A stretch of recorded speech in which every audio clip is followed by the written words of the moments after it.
You know, as Hollywood is seeing a massive shift in its audience desire for a superhero film, as many shit entries have hurt its own genre with mediocre production, piss poor writing, and appalling dialogue. Look at me.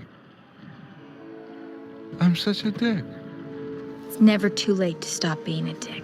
Hey, yo, what the fuck? Let's have a look at the last few comic book films. Ant-Man and the Wasp: Quantumania, at a budget of $200 million, minus the budget for marketing, made around $476 million. Compared to Ant-Man and the Wasp, which made $622 million, that is a 24% drop-off. Critics butchered this film like it was in a slaughterhouse, and even on the fan side of things, the film fell flat with most. You're a disappointment. Black Adam, with the most Dwayne Johnson marketing behind it, also met a wall of bricks, crashing a burning pile of money put into this shit show, bringing back beloved character with the familiar face, only for him to receive the boot months later as plans have been altered, leaving a man with the biggest pride and ego hitch a quick ride to a franchise that he wanted control of but couldn't. Access denied. Access denied. My, how the tables have turned. At a budget around $210 million, excluding marketing, Black Adam received a profit of $393 million. The film couldn't even crack 400. Dwayne lost everything after one film: money, his character, and his desire for control. The hierarchy of power sure has fucking changed. Because the hierarchy of power in the DC universe is about to change. The madness did not end there. Shazam! Fury of the Turd was a sequel to a very beloved first film at a budget of $125 million, only received a whopping $133 million. That's a complete murder, after the first film received $367 million. That's a 64% drop off. Jesus Christ. And the actual funny part is, the first one was actually good. As you can see, people are just fed up of shit.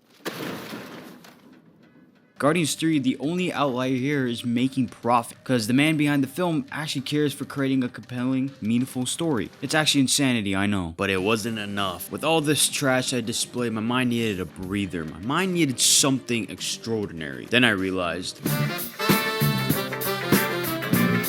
this reels in Spider-Man Into the Spider-Verse, an animated Spider-Man film surrounding a young teen named Miles. I saw the film a couple years ago, and now that the sequel Across the Spider-Verse is just around the corner, I wanted to rewatch this film to see if the movie actually holds up in any shape. And well, it's so much better than I remembered. With many deep themes, interesting characters, and a character that you can relate to, I was overly impressed on how the film from a company like Sony was made. So much care put into this film, I want to take a deep dive into its well-crafted story.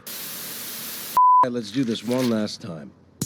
My name is Peter Parker. The movie starts with the monologue from Peter Parker, giving his experiences as Spider-Man his lifelong of fighting crime, protecting his city, and how beloved he has become amongst many. After mentioning he's the only Spider-Man, the movie transitions to Miles Morales, a teenager headed to his first year at Broken Visions Academy after winning the lottery. He becomes overwhelmed with the work ethic that he wants to force himself out of the school, but one of the professors won't allow him to leave, and in return she gives him a task nothing related to the subject, but to simply write a paper based on his own desires and who he is. While writing, he looks at a distance and visits his uncle Aaron, and you know what happens when you have an uncle in this universe.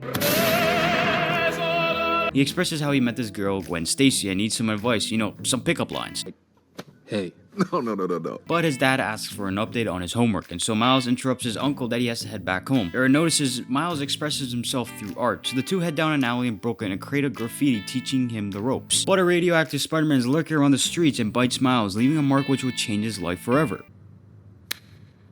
The effects begin to take over Miles, having strange side effects like running against the school building, sweating, being more aware of his surroundings, or getting his hand stuck on Gwen Stacy's head, and ripping half of her hair off. So Miles does what any teen would do having special powers. He goes through Spider-Man comic books, and he sees a similar pattern with his dilemma and Peter's, and realizes he's not the only Spider-Man in Brooklyn. His life crosses Peter's in a fight against Kingpin in order to prevent catastrophic damage caused by the Super Collider. In a gruesome battle, the Collider launches a powerful beam which causes the city to ripple. The facility blows up, and Peter is badly injured, and in a short breath, he hands a USB drive that can destroy the Super Collider to Miles, after learning he's not the only Spider-Man out there. Kingpin, walking with confidence and anger. With all that frustration in him, he gorilla smashes Peter with one blow. Peter is dead. Miles, with so much weight on him now, he feels the need to be the next Spider-Man, but doesn't know where to begin. He doesn't know the steps. While practicing to be Spider-Man, he stumbles upon Peter B. Parker, a Spider-Man from a different universe, just a different hair color. You see, the machine opened up the multiverse, bringing in various Spider-Man from different universes: Gwen, Noir, Penny, Porker. The group group must work together and destroy the collider before they all get destroyed. But Miles' inability to overcome adversity and not being able to let go of his uncle's death, who in fact was the Prowler working with Kingpin, puts everyone in question whether he's able to do the task. Peter forces Miles to stay put and will take responsibility of taking care of Miles' universe, despite the circumstances of being possibly vaporized from existence. While the group fights off Doc Ock, Kingpin, Miles is webbed on the chair, speaking with his dad and taking the words of wisdom. He finally uses powers on command and uses a new suit of his liking, and joins the battle. Kingpin, thriving to bring Vanessa and his kid back after losing them in a car crash, fails to do so as Miles destroys the machine before any harm is done on the city. With the help of his dad, who was not a fan of Spider-Man at first, by the way, but suddenly grew a liking to the guy and seeing the good nature in the character. Kingpin is arrested, all the Spider-Man reach their respective universes, and Miles has an important task on his hand, because with great power comes great God damn, Jimmy. This some serious gourmet shit. Indeed it was. This is not a sugarcoat by any means. It's the best Spider-Man film out there. I know the Raimi fans are going to release the pitchfork and knives. Let's start a riot. And go bananas over this take. Let me make this clear here. I respect and love those films. Spider-Man 1 was my favorite Spider-Man film for a long time. It had a very fun, compelling villain with a nice story latched on with great themes. I want Spider-Man!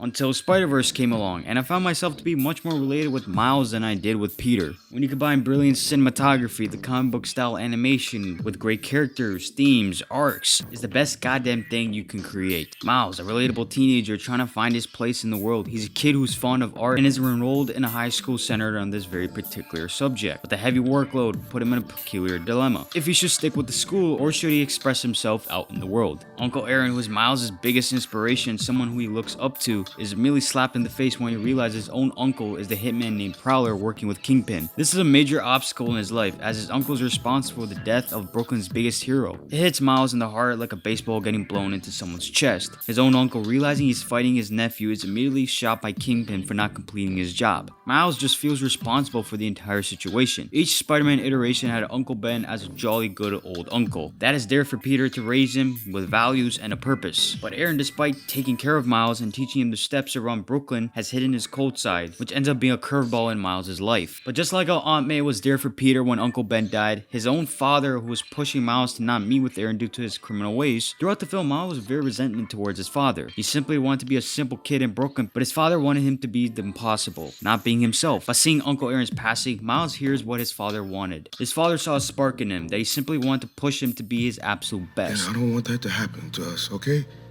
I see this spark in you. It's amazing. It's why I push you, but it's yours. Whatever you choose to do with it, you'll be great.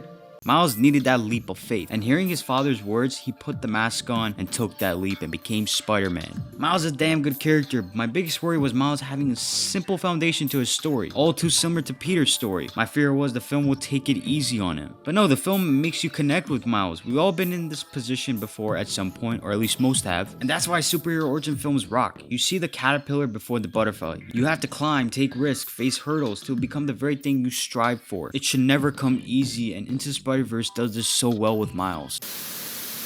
Having your legacy characters become depressed, beat up, awful is truly a revolting sight. As most writers believe a hero that's fallen is the best form of writing, but doing so they ravage any development the character ever had, and go through the same progression we've already seen. In Peter B. Parker's case, yes, his character is deconstructed, but not drastically that it's impacted his legacy, but it becomes an internal conflict within him, a conflict which he's never faced in his life. 22 years of being Spider-Man took a toll on his body and his life. Lost Aunt May, his body was starting to give up. Mary Jane, his wife, wanted children, and it sparked a fear within him, which led to a divorce. He gained a beer belly, crying in the shower, and was slowly losing the motivation to be a hero, all because of a fear. But getting transported to another dimension gave him a new perspective. Never wanting to be a mentor, he takes on that challenge and mentors Miles throughout the film. This allows him to tread new light, become the hero once again, and finally start a family with MJ since he's overcome his biggest fear. Peter obviously loved being Spider-Man, but expectations and taking that next step in his life hit him like a truck and made decisions which resulted in consequences in his life, until Miles came into his world and he became a mentor to Miles and sort of a father figure.